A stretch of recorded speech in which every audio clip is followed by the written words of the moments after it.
Sir, ano ba yung trip natin? Dating gawi. Oo, boss. Magbumuha akong agalang-galang. Yun ang kailangan natin. Malinis.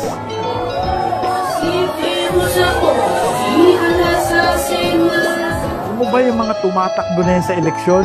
Sobrang pabida. Tama ka, boss. Sikat lang sila. Puro paandar. Pero, wala namang alam at kakayahan. Totoo yan. May mga pabida dyan. Eh, ang kailangan lang natin, yung may tunay na malasakit sa bayan.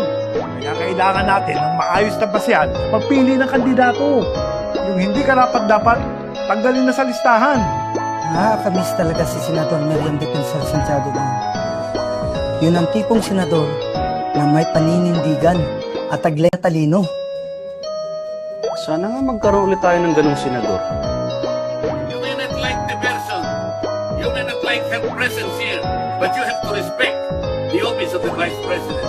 That is all, because that is guided by the tradition. Ayan, si Congressman Marcoleta. Matalino, matapang, may integridad at laging nasa tama.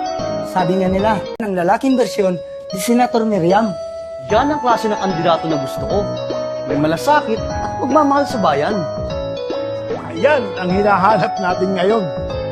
Hindi lang matalas at matalino.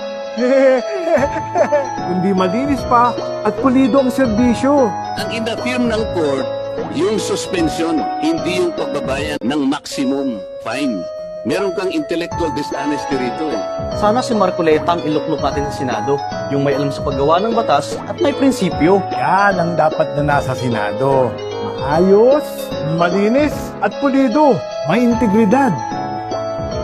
O boss, kay Marcoleta, may pag-asa pa.